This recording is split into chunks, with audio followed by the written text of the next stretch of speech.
সময় নষ্ট, মোবাইলে সময় নষ্ট, ফেসবুকে সময় নষ্ট, ইউটিউবে সময় নষ্ট, জুয়ার আড্ডায় সময় নষ্ট, মদের আড্ডায় সময় নষ্ট। এই যুবক সমাজ দিয়ে জাতির কি হবে? বলেন কি হবে জাতির? এরা তো জাতির বোঝা, এদেরকে তুলে ডাস্টবিনে ফেলে দিতে হবে। আর যুবকদের উদ্দেশ্যে বলতে চাই, যুবক, তোমাদের আত্মমর্যাদার দরকার আছে, আত্মসম্মানের দরকার আছে। স্রোত যেদিকে যাবে তুমিও সেদিকে যাবে, এটা হতে পারে না, অসম্ভব। স্রোত যেদিকে যাবে তুমিও সেদিকে যাওয়া মানে তুমি খড়কুটো, মানে তুমি পানা, মানে তোমার কোনো মূল্য নেই। এটাই আল্লাহ রসুল বলেছে যে একটা সময় আসবে যখন কাফের, ইহুদি, খ্রিস্টান, মুশরিকরা তোমাদের উপরে এমনভাবে ঝাঁপিয়ে পড়বে যেমন ক্ষুধার্ত ব্যক্তি প্লেটের উপর ঝাঁপিয়ে পড়ে। আল্লাহ রসুল, আমরা কি কম হব? অসম্ভব, তোমরা কম হবে না। কয়েকশো কোটি হওয়ার পরও তোমরা হবে ফেনার মতো, কোনো ভ্যালু থাকবে না, মূল্য থাকবে না। আইপিএল, বিপিএলের জুয়া, পড়াশোনার নামগন্ধ নাই, সময় নষ্ট, মোবাইলে সময় নষ্ট, ফেসবুকে সময় নষ্ট, ইউটিউবে সময় নষ্ট, জুয়ার আড্ডায় সময় নষ্ট, মদের আড্ডায় সময় নষ্ট। এই যুবক সমাজ দিয়ে জাতির কি হবে? বলেন কি হবে জাতির? এরা তো জাতির বোঝা, এদেরকে তুলে ডাস্টবিনে ফেলে দিতে হবে। এরা জাতির জন্য বোঝা, এদেরকে তুলে ডাস্টবিনে ফেলে দিতে হবে।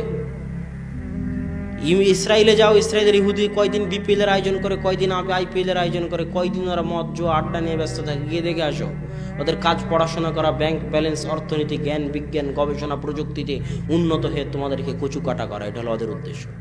আর তোমাকে ওই যে বিপিএল, আইপিএল, নারী, নাচ, গান, ফেসবুক, ইউটিউব, সময় নষ্ট, মদ জুয়াতে ব্যস্ত রেখে তোমার মাথাকে ভোঁতা করে দেওয়া, তোমার ব্রেনকে অচল করে দেওয়া। আর তুমি ওই যে জীবনে কোনোদিন পড়াশোনা করোনি, তখন আর কি করবা? তখন পদ্মা সেতু বানাতে ইঞ্জিনিয়ার ভাড়া করা লাগে, চায়না থেকে ইঞ্জিনিয়ার ভাড়া করা লাগে, কোরিয়া থেকে, আর তুমি গিয়ে ইট বালু নিয়ে ওখানে লেবারি করবা। এই হলো উন্নত বাংলাদেশ। বলছে কি গার্মেন্টস নাকি উন্নত, ওখানে মেয়েরা কাজ করে তাই উন্নত হয়ে গেছে দেশ, মানুষ গিয়ে কাজ করে তাই উন্নত হয়ে গেছে। আরে আমেরিকা, ইউরোপ যারা পারমাণবিক বম বানাতে পারে, ওরা প্যান্ট শার্ট বানাতে পারে না? পারে না, পারে না? তাহলে তুমি কখন দর্জি খলিফা হয়ে তুমি উন্নত হয়ে গেলা? অসম্ভব। তোমার চাইতে যদি কম বেতনে আফ্রিকার লোকেরা বানিয়ে দেয় তো এই গার্মেন্টস আফ্রিকায় চলে যাবে। এটা নাম উন্নতি নয়। উন্নতি হচ্ছে জ্ঞান বিজ্ঞান, গবেষণা, প্রযুক্তিতে উন্নতি। অতএব যুবক, এখনো ফিরে আসো, এখনো সময় আছে। দেশ জাতির জন্য বোঝা হয়ে না, বুঝার চেষ্টা করো। দাওয়াতি কাজে সময় দাও, পড়াশোনায় সময় দাও, দেশ জাতিকে রক্ষা করার জন্য সময় দাও। দেশ জাতির জন্য বোঝা হয়েও না। দুনিয়া অল্প দিনের, কিছু করে গেলে মানুষ স্মরণে রাখবে, পরকালে পাবে। আর জাতির জন্য বোঝা হয়ে গেলে পরিবারের জন্য বোঝা, পিতার জন্য বোঝা, মাতার জন্য বোঝা, জাতির জন্য বোঝা, দেশের জন্য বোঝা, তুলে ডাস্টবিনে ফেলে দিতে হবে। কোনো কাজ নেই। এদেশের হাজারো যুবক ডাস্টবিনে ফেলে দেওয়ার যোগ্য।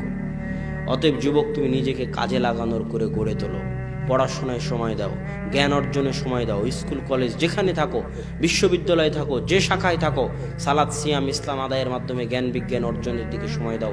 সময় নষ্ট করিও না।